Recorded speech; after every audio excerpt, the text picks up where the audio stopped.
புதுச்சேரியில் மாமூல் கேட்டு பேக்கரியை அடித்து நொறுக்கிய ரவுடி கையில் மாவு கட்டுடன் பேக்கரி உரிமையாளரிடம் மன்னிப்பு கேட்டுள்ளார்.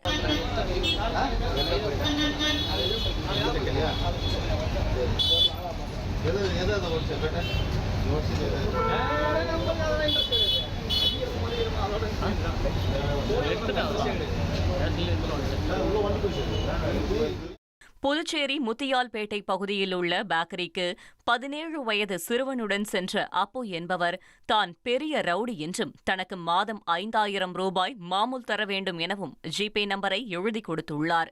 இதனை பார்த்து பேக்கரி ஊழியர் மதிக்காமல் இருந்ததாக கூறப்படுகிறது. இதனால் ஆத்திரமடைந்த ரவுடி அப்பு பட்டாக்கத்தியால் கடையில் உள்ள பொருட்களை அடித்து உடைத்து நொறுக்கினார். இந்த சம்பவம் பெரும் பரபரப்பை ஏற்படுத்தியது.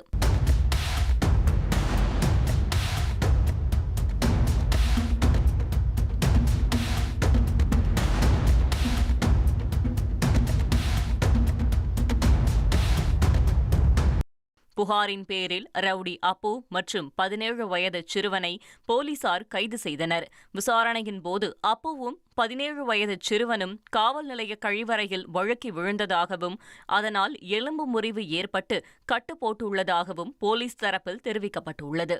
கையில் கட்டு, தலையில் கேரி பேக் மாட்டிவிட்டபடி சம்பந்தப்பட்ட பேக்கரிக்கு இருவரையும் போலீசார் அழைத்து சென்றபோது இருவரும் பேக்கரி உரிமையாளரிடம் பவ்யமாக மன்னிப்பு கேட்டனர்.